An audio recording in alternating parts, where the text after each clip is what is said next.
Assalamualaikum warahmatullahi wabarakatuh. Waalaikumsalam warahmatullahi wabarakatuh. Terima kasih untuk ibu-ibu sekalian yang telah mau hadir pada penyuluhan singkat saya ini.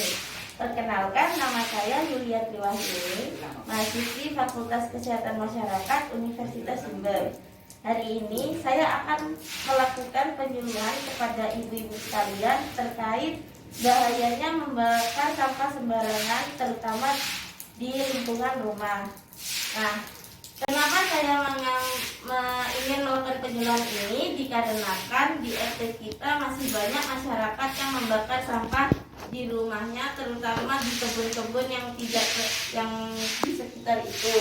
Nah, hari ini saya ingin memberitahu kepada ibu-ibu bahayanya membakar sampah di rumah, terutama dampaknya ke kesehatan dengan metode body mapping.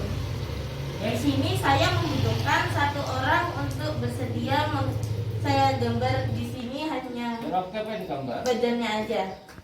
Silakan siapa yang mau. Baik, di sini saya akan melakukan body mapping kepada Nisa. Anak-anak.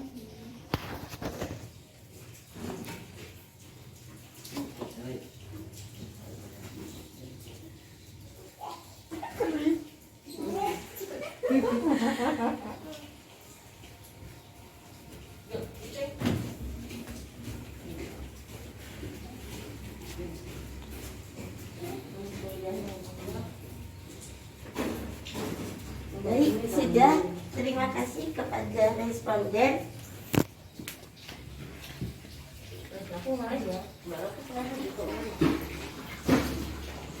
Nah, di sini saya meminta ibu-ibu untuk dapat melingkari kira-kira bagian tubuh mana yang sekiranya akan muncul masalah kesehatan akibat dari membakar sampah. Misalnya seperti batuk.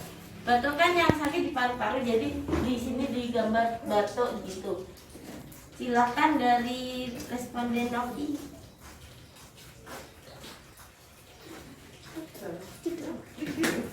Iya.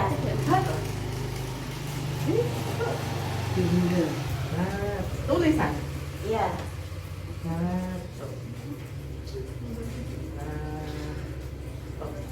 Ya, dilingkari. Kan tidak hanya batuk saja ya, masih banyak lain akibat dari membakar sampah. Silakan. Sesak nafas. Ya, ditulis ini.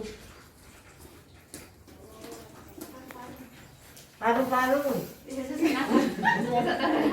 Iya, paru-paru bersesaknya. Iya, sesak nafas. Selain itu,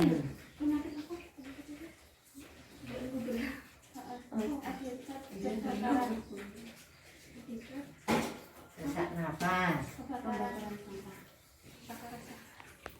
Oh, sakit. Silakan. Ya. Nafas. Paru-paru. sinusitis ya. Iya.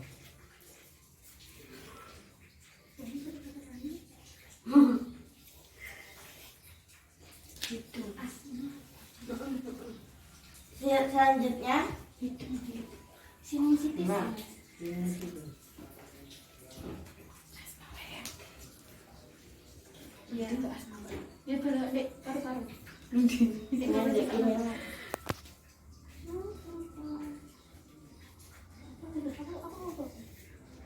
Sinusitis kan tapi itu. Siapa? Sinusitis. Sinusitis. Misalnya SIN sinusitis.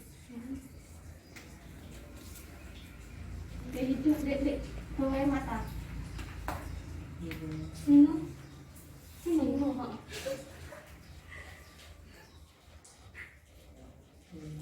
sitis.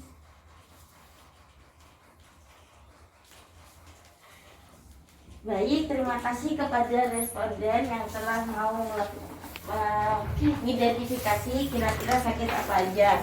Nah, dari sini dapat ibu-ibu perhatikan bahwa hanya membakar sampah sembarangan saja sudah bagi ibu sudah dapat menimbulkan sakit mata, sinusitis, asma, batuk, sesak napas, dan sebenarnya itu masih banyak penyakit lainnya. Nah, di sini saya akan memberitahu bahayanya sehingga ibu-ibu dapat mencegahnya mulai dari sekarang. Nah, siapa yang biasanya ibu-ibu membuang sampah ngapain aja? Dibakar, terus Bakar. ya, Dipendam. dipendam, terus Diambil pak sampah. oh iya. Diambil pak sampah. Dijual di TPU. Nah, karena di wilayah kita kebanyakan itu membakar sampahnya di rumah. Padahal itu menghirup asap pembakarannya aja udah berbahaya. Karena asap pembakarannya itu akan menimbulkan karbon monoksida yang berbahaya jika dihirup serta zat-zat lain yang berbahaya. Nah, ini jika terpapar sekali saja dapat beresiko kita untuk menimbulkan penyakit-penyakit yang sudah ibu-ibu sebutkan tadi. Selanjutnya, mengonsumsi makanan yang terkontaminasi abu dan asap. Nah, asap-asap tadi itu kan jelas kemana-mana. Sedangkan di rumah sekitar kita banyak pohon, entah itu pohon buah ataupun tanaman sayuran.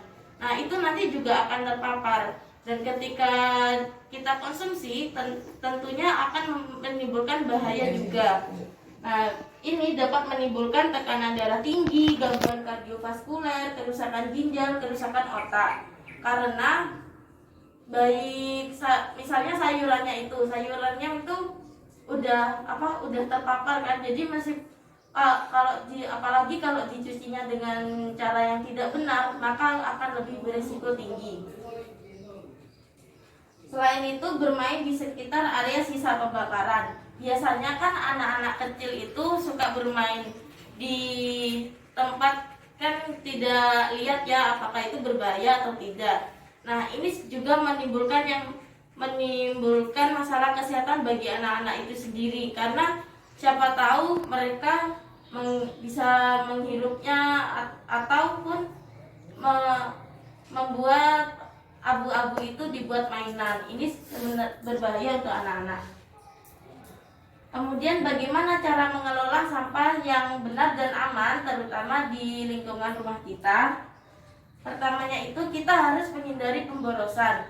Nah, ibu-ibu sekalian, jika ke pasar sebaiknya sudah membawa kantong sendiri agar tidak, kan biasanya kalau di pasar itu kan nanti dapat kresek, plastik. Nah, untuk menghindari untuk menghindari penambahan sampah itu, sebaiknya ibu-ibu membawa kantong plastik sendiri ataupun kantong lainnya, karena untuk menghindari pemborosan. Selanjutnya, penggunaan kembali. Nah, barang-barang yang tidak terpakai itu, apalagi yang bahaya jika langsung dibakar, kayak plastik, terus kaleng, itu kan nanti kalau dibakar kan asapnya kan bikin bahaya. Nah, itu sebaiknya dipilah aja, jadi kayak botol, terus kaleng, terus lain-lainnya yang bisa didaur ulang itu dikumpulkan terus dijual ke loaan. Itu nanti kan di loaan kan udah ada pengelolaannya sendiri ya. Terus yang selanjutnya daur ulang seperti yang saya katakan tadi itu, terus jadikan pupuk kompos. Nah, sampah-sampah organik ini yang dari makhluk hidup itu dijadikan pupuk kompos agar lebih bermanfaat. Terus membuang sampah dengan benar. Nah, ibu-ibu sekalian, sebaiknya ketika membuang sampah itu dibedakan, kan biasanya dijadikan satu, pokok dicampur. Nah, seharusnya itu yang benar membedakannya. Jadi kalau plastik sendiri, terus kalau makanan sisa makanan disendirikan. Jadi itu lebih baik, soalnya kalau dicampur-campur kan apalagi terus dibakar itu kan makin berbahaya. Dan sebaiknya juga kita itu menggunakan membuangnya itu di TPA, karena TPA-nya cukup jauh, kita membutuhkan petugas pengangkut sampah.